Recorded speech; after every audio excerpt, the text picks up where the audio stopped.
The divisional round of the NFL playoffs has arrived, which means only 8 teams remain in the chase for the Super Bowl. Let's talk about some of the matchups we might see over the next couple of weeks. We know the matchups obviously for this weekend. I also want to talk a little Super Bowl odds. The 2 favorites on BETDAQ right now, Denver and New England. Denver at 4.1, New England at 4.7. Now, I don't know what European odds mean, so I had to convert it to fractional, which means Denver is 3-1, New England 7-2. And then there's a pretty steep drop-off. The next favorite is San Francisco. San Francisco is 7.4, Green Bay at 8.2. San Francisco, you probably know that. That's 100-16 for San Francisco. Now, to me, a smart bet would be on an NFC team because, listen, in the AFC, it looks like Denver and New England are on a collision course. And even though Denver and New England might look like the 2 best teams now, one of those teams is going to eliminate the other one, and that game sure feels like a coin flip. I mean, it's going to be out in Denver. The Patriots beat the Broncos by 10 points earlier this year over New England. I guess you have to give the slight edge to the Broncos, and they're the slight favorite here in BETDAQ Super Bowl odds. But to me, that game feels like such a coin flip that the value is on an NFC team.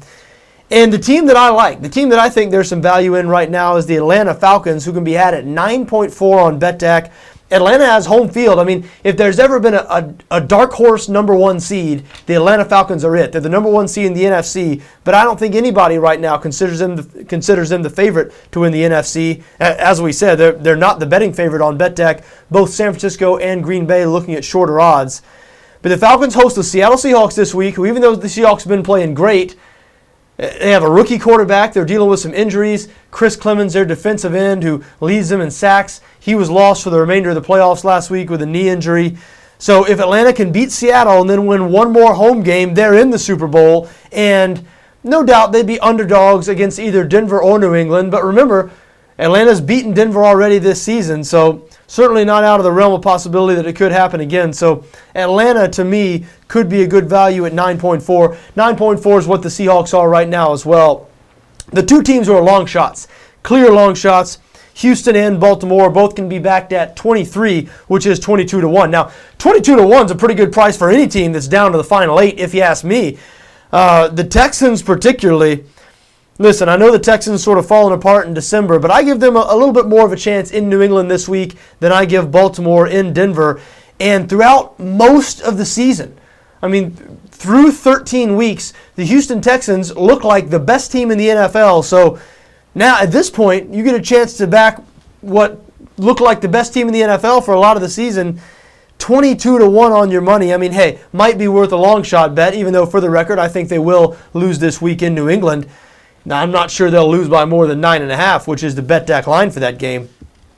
Now, if they do lose, and if Denver does beat Baltimore, which is what we all expect, Denver, New England, what a classic matchup that is going to be in the AFC Championship game. To me, when you look at the NFC, the most intriguing games are going to be if Seattle can beat Atlanta. If the Seahawks can beat Atlanta, which, by the way, I have my doubts about, then either NFC Championship game is going to be very interesting because it's either going to be Seattle in Green Bay, which will be the rematch of that extremely controversial game. Turned out to be the last call the replacement officials ever made when they ruled that Hail Mary pass on the last play of the game a touchdown for the Seattle Seahawks, when replay clearly showed that Green Bay defensive back came down with the ball and it was wrestled away from him after he was down. So you all know the call I'm talking about, the touchdown that wasn't, the win that apparently wasn't. It did go down as a win for the Seattle Seahawks.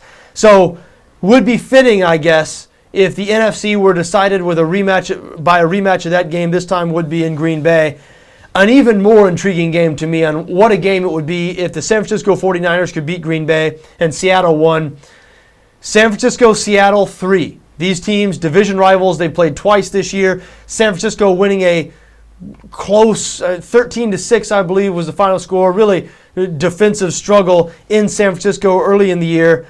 And then in the end of the year, just a couple of weeks ago, Seattle blowing out the 49ers at home, prime time, really embarrassed San Francisco. We haven't seen the Niners lose like that since Jim Harbaugh was the coach there. Even their loss earlier this season at home to the New York Giants wasn't quite as bad and wasn't quite as ugly as that primetime defeat to the Seattle Seahawks. So what a game that would be in San Francisco to decide the NFC. But you never know. The Atlanta Falcons might just ruin the party, so to speak, As a matter of fact, I have an early lean towards Atlanta in that game.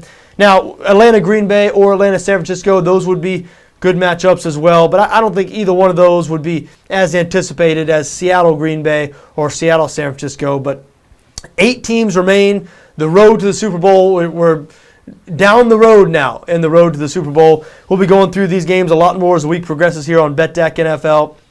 So, hey, for BETDAQ NFL, I'm John Arnett. I'll talk to you soon.